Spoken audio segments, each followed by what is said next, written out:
Hello, my name is Shanna Schmidt, and I am the Director of Marketing for our Cardiovascular Division at LivaNova.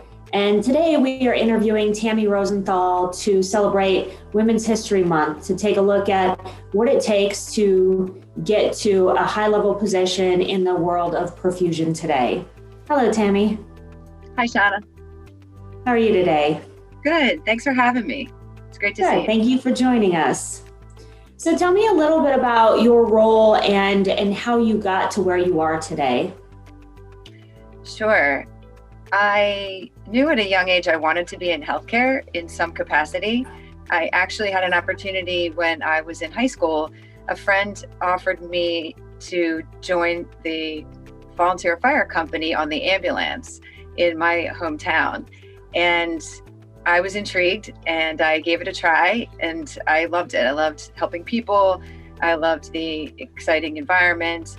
I ended up getting my EMT certification. And I think that was the turning point for me, that I knew that I was going to explore healthcare going forward. So when I graduated high school, I had looked at a few universities and I was interested in going to Duquesne University in Pittsburgh, great city. I went out on a weekend my senior year, and I was looking at all different allied health professions, including pharmacy. And I spent a weekend in the freshman dorm. And I met one of the girls on the floor, and she was a perfusion technology major. And I, of course, had never heard of that before. And she spent some time with me, telling me all about it. And she, of course, was really excited and got me really excited. And I came home, and fortunately, I was able to connect through a family member to go and see a case. And for those of you who've seen a case, that early in, before you become a perfusionist, or those that aren't a perfusionist, it's very exciting. And I, of course, was just totally interested and knew that this was what I wanted to do. And it's funny because we host a lot of visitors and observers at CHOP. And when they come and watch a case, I think part of it is that my team loves what they do so much, but anyone that leaves always wants to be a perfusionist. So that started my path to get my bachelor's in perfusion at Duquesne University. Oh, that's awesome. What a great history. And it's so great that your team comes out wanting to join the field as well. I assume that's probably something that you really love about your role is churning out new younger next generation perfusionists as well. I do. My team is all about it. Having students can be challenging, but we've actually now partnered with 3 of the perfusion schools, and we host students most of the year, and it's great work. And the students are excited, and they want to learn about pediatrics and perfusion, and so I think it's a great experience to have the students. So why did you decide to go into pediatric perfusion as a specialty? Well, as far as getting my position at CHOP, I felt like I got a bit lucky. Just that they gave me a chance. They gave me an opportunity. As a new grad, I think there's more opportunity now for new grads to get into pediatrics than there was in the past, and which I think is phenomenal. But I had very little training in pediatrics. And so my chief at the time just took me under his wing, really mentored me and helped me really embrace pediatrics. I love it because it's so challenging. It's very unique. We're dealing with congenital defects that these babies are born with. We're repairing kids of all ages. And there's a lot of innovation in the technology that we use in pediatrics. And I find all that really exciting. Oh, that's great. I love that. What advice would you share with others about ways to kind of balance all the conflicting priorities? You have your team, you have the students, you have a personal life and a family. I know you do volunteer work and have hobbies. How do you find balance for all of that? Great question. And it can be challenging, but it's really important because the environment that we work in is stressful. It's exciting, but it definitely can be all-encompassing. And so the way I view it is I'm a big list person. And so I make lists at home, I make lists at work, and it feels great to be able to cross off everything on the list and at the end of the day have everything done, or at home have everything accomplished.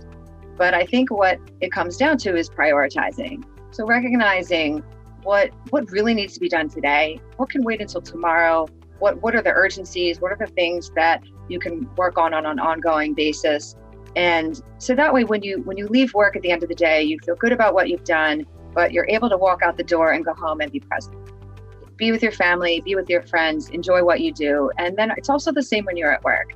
When you have things organized at home, but you just recognize that your quality time is more important than anything else, then you can be at work and you can be present and focus and take care of your patients the best you can. So I think that's sort of my way of looking at it, and just recognizing it's okay not to get all the laundry done, or it's okay that, you haven't sent that one last email.